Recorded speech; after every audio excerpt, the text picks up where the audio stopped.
மக்களவை தேர்தலை முன்னிட்டு புதுச்சேரியில் மாற்றுத்திறனாளிகள் மற்றும் 85 வயதுக்கு மேற்பட்ட மூத்த குடிமக்களின் வீடுகளுக்கே சென்று தபால் ஓட்டு பெறும் பணி நடைபெற்று வருகிறது. இது தொடர்பான மேலும் விவரங்களை எமது செய்தியாளர் கிருஷ்ணா வழங்கிட கேட்கலாம். கிருஷ்ணா, வணக்கம். மேலும் விவரம். புதுச்சேரியில் லோக்சபா தேர்தலுக்கான ஓட்டுப்பதிவு 19ஆம் தேதி நடைபெறுகிறது. இந்த தேர்தலில் இந்தியா கூட்டணி சார்பில் காங்கிரஸ் கட்சி வேட்பாளர் வைத்திலிங்கம், பாஜக வேட்பாளர் நமச்சிவாயம், அதிமுக சார்பில் தமிழ்வேந்தன் உள்பட 26 வேட்பாளர்கள் இந்த போட்டியிடுகின்றனர்.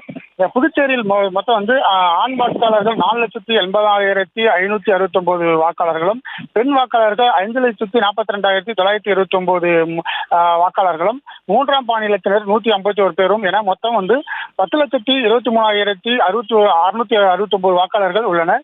இவர்களில் 80 வயதிற்கும் மேற்பட்டவர்கள் 1,609 பேர் உள்ளனர். அதே போல மாற்றுத்திறனாளிகள் 1,322 பேர் உள்ளனர். இவர்கள் வாக்கு பதிவு செய்வதற்கு மிகவும் சிரமமாக இருப்பதன் காரணமாக தேர்தல் துறைக்கு இவர்கள் ஒரு விண்ணப்பம் அளித்தனர்.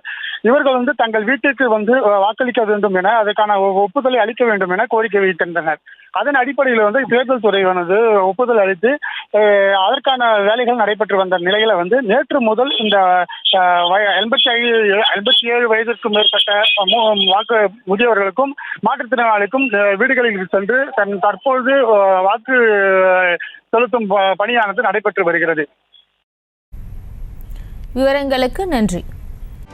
செய்திகளை உடனுக்குடனும் துல்லியமாகவும் தெரிந்து கொள்ள சப்ஸ்கிரைப் பண்ணுங்க.